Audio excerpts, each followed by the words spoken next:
وهجاج كسر دوادا بوجي عبد الساق عطوش أصحابته سيدا توسكا بوجي وقتحن هبين ونكسن كوين ونكسن وحان ستوصة إذا كوسو تبينيا ورا هذا صار نعي أو نجسوا جارية مجال الجيجيا عاصمة الدولة الصومالية إثيوبيا أو لحيرة مجاعبس عصب صور دوادا موضوع عس أيو كسر سيء هي تبين تنتاسكة كسمها مدحوينها دولة الصومالية إثيوبيا مصطفى محمد عمر دبد مصطفى عكشر أيا حدا وحا وكل واقعي مجاعبستي وجوه الرئيسي أو حلال عصبة مجاعبستاس وحا يسوق جرتا دينا مامولكا هي دينا التلياش عيدنكا سيدو مدحوينه شيغي مصطفى محمد وحا لو مجاعبي تليها عيدنكا بوليسكا دولة الصومالية إثيوبيا جنرال محمد يري حسن علي تليها عيدنكا ليو بوليسكا وحا لو مجاعبي كورنيل محمد عبدي موسر تليها عيدنكا أسلوبته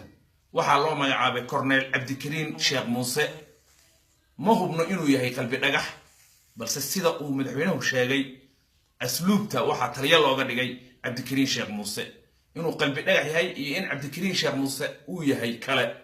gadaal baa ka soo hubin doona laakiin ilaa hadda ma caddo sida lagu soo saaray warkaasi taliyaha sirdoonka waxaa loo magacaabay Mukhtaar Sheekh Hussein Amin duqa magaalada Jigjiga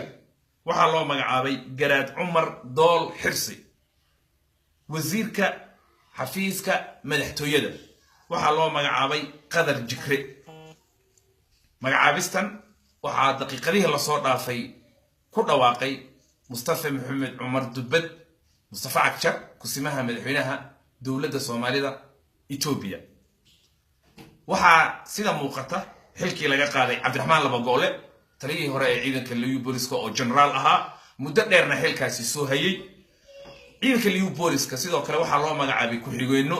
waxaa la magacaabay madaxa logistikada waxaa la magacaabay madaxa maamulka sida muuqatana lixda xil la magacaabay waxay u badan tahay xagga ciidanka haddii xoogaa aan dul istaagno ciidanka Liu Booliska muddo badanba eedeymo fara badan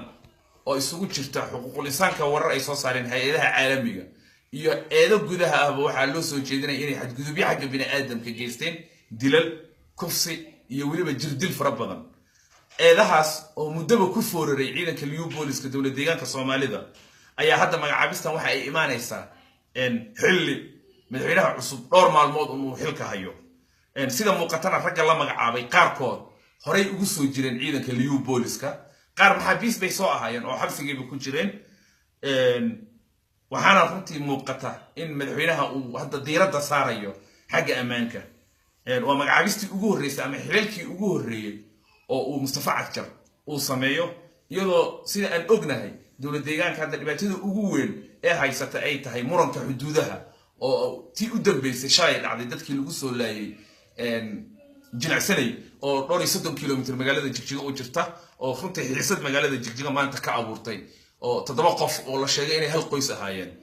marka arrimahaasi runtii waa arrimaha waxyaabaha ugu waaweyn ee maamulkan cusub uu wajahayo muranka xagga dhulka ah ee muddaba soo jiray Soomaalida iyo Oromada u dhaxeeya oo ah laba qowmiyadood daris ah marka la hadaan ku noqdo waan idinkaga mahad celinayaa horta inta sida tooska bogga ugu taxan waa Cabdisaaq Xaaji Catoosh boggiisii waxaanan u soo galnay mowduuca ku saabsan magacaabista uu sameeyay kusimaha madaxweynaha dowladda Soomaalida Itoobiya marka la hadaan ku noqdo taliyaha ciidanka booliska dowladda Soomaalida Itoobiya waxaa loo magacaabay General Maxamed Yare Xasan Cali taliyaha ciidanka Liu Booliska waxaa loo magacaabay Cornel Maxamed Abdi Mouser taliyaha ciidanka asluubta waxaa loo magacaabay Abdikarim Sheekh Muuse ma hubno inuu yahay Abdikarim Sheekh Muuse qalbi dhagax iyo Abdikarim Sheekh Muuse kale dabcan markaan soo hubsano waan soo cadeyn doonaa taliyaha sirdoonka waxaa loo magacaabay Mukhtaar Sheekh Hussein Amin duqa magaalada Jigjiga waxaa loo magacaabay Garaad Umar Dool Xirsi wasiirka madaxtooyada xafiiska madaxtooyada waxaa loo magacaabay Qadar Jikre sida muuqata waxa xilkii laga qaaday Cabdiraxmaan Labagoole generaalkii ciidanka Liu Booliska haystay muddo dheerna xilka hayay ciidanka liyu booliskana waxaad moodaa in madaxweynaha cusub uu maamul cusub dhammaantiisba marka laga soo tago in taliya loo magacaabay iyo taliya ku-xigeen waxaa sidoo kale la magacaabay xaggii maamulka iyo xaggii logisticada sida muuqatana diirad baa la saaraya liyu booliska oo muddo fara badan eedo fara badan ay dul hoganayeen dabcan wixii fikir ah waad ka dhiiban kartaan qof walbana saaxiibkiisa ama asxaabtiisu la wadaagi karaa si toos ah ayaan mawduucan uga hadlaynaa arrimaha kusoo kordhay mustafa cagjar waa magacaabistii ugu horreysay oo uu sameeyo dabcan sida uu sheegay golihii wasiirada dhiman gudoomiyaashii gobolada dhiman gudoomiyaashii degmooyinka dhiman xafiisyadii gaarka ahaabaa dhiman marka horeyna waxyaabaha uu sheegay waxaa ka mid ah in isbeddel muuqda dhammaan lagu samayn doono maamulka dowladda soomaalida Ethiopia aad baan idin salaamayaa waan idinkaga mahad celinayaa ku taxnaanshaha mar walba aad ku taxantihiin boggayga Cabdirasaaq Catoosh habeen wanaagsan